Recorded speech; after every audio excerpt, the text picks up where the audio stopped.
News की शक्ति में आप सभी दर्शकों का स्वागत है। मैं हूं सुरेंद्र सिंह कछवा। दिन भर की खबरें अब आपके मोबाइल पर। आरबीआई ने स्टैंड अलोन प्राइमरी डीलर्स को दी विदेशी मुद्रा उधारी की मंजूरी, ग्राहकों में एफपीआई भी शामिल।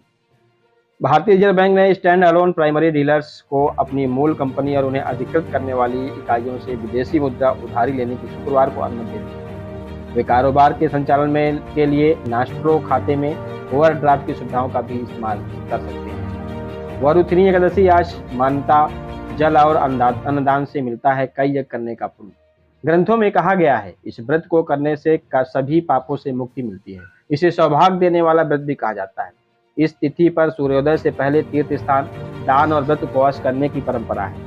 वरुथिनी एकादशी पर भगवान विष्णु की पूजा और व्रत उपवास का विधान पर निष्कंद विष्णु पुराण में है। वहीं अंतर्राष्ट्रीय अग्निशमन दिवस 4 मई को ही क्यों मनाया जाता है, जाने पूरा इतिहास। आवश्यक सेवाओं में अग्निशमन दुनिया भर में सबसे प्रमुख और आवश्यक सेवाओं में से एक है और अग्निशामक इसके प्रमुख तत्व हैं। वे झोपड़ियों, इमारतों और कार्यस्थलों सहित अन्य जगहों पर आग से लड़ते हुए दूसरों की जान बचाने के लिए लगभग हर दिन अपनी जान जोखिम में डालते हैं। इसके अलावा विशेष रूप से गर्मियों के दौरान जंगलों में लगने वाली भीषण आग से जानवरों के जीवन की रक्षा करने में भी महत्वपूर्ण भूमिका निभाते हैं। वहीं आपको बता दें, अंतर्राष्ट्रीय अग्निशामक दिवस दुनिया भर के अग्निशामकों की बहादुरी और समर्पण को पहचानने और जश्न मनाने का एक महत्वपूर्ण दिन है। यह अग्निशामकों के दुखद नुकसान पर विचार करने और उनके परिवारों और समुदायों के लिए सहायता और संसाधन प्रदान करने की हमारी प्रतिबद्धता और पुष्टि करने का भी दिन है। यह विशेष दिन अग्निशामकों को उनकी बहादुरी और कड़ी मेहनत के लिए सम्मान और धन्यवाद देने के लिए दुनिया भर में मनाया जाता है।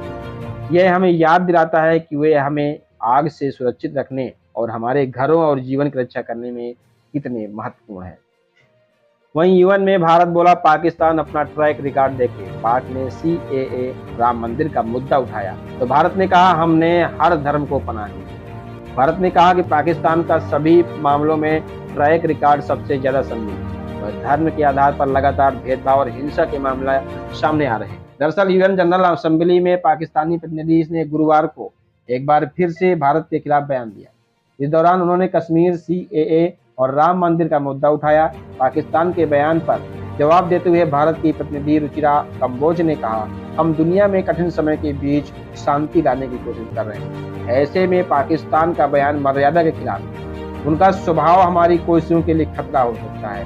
कंबोज ने आगे कहा, भारत सिर्फ हिंदू, बौद्ध, जैन और सिख धर्म का जन्मस्थल नहीं है, ये इस्लाम, ईसाई, यहूदी और पारसियों का भी गढ़ है। यहाँ लंबे समय से उन धर्म के लोगों को पनाह मिलती आई है जिन्हें दुनिया में प्रताड़ित किया गया है। यही भारत की विविधता का सबसे बड़ा सबूत है।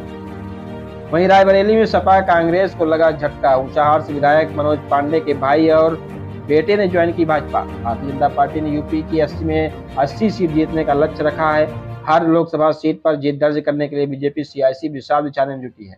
बीजेपी अपने कमजोर कड़ी को मजबूत करने में जुट गई है। इसी कड़ी में डिप्टी सीएम ब्रजेश पाठक ने आज रायबरेली के ऊंचाहार से सपा विधायक मनोज पांडे के भाई और बेटे राज पांडे को बीजेपी की सदस्यता ग्रहण करवाई। इस दौरान रायबरेली से बीजेपी प्रत्याशी और मंत्री दिनेश प्रताप सिंह मौजूद रहे। लोकसभा चुनाव 2024 अमित शाह हैदराबाद से बीजेपी कैंडिडेट माधवी लता के खिलाफ एफआईआर। चुनाव आयोग की गाइडलाइन तोड़ने का आरोप।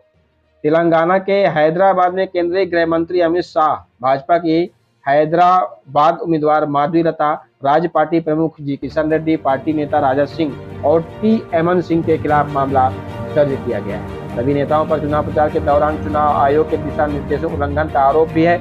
ये सभी नेता चुनाव प्रचार के दौरान कुछ बच्चियों के साथ दिखे थे जिनके हाथों में अब की बार 400 पार नारा लिखा पोस्टर था। उनके खिलाफ मोगलापुर पुलिस स्टेशन में केस दर्ज किया गया है।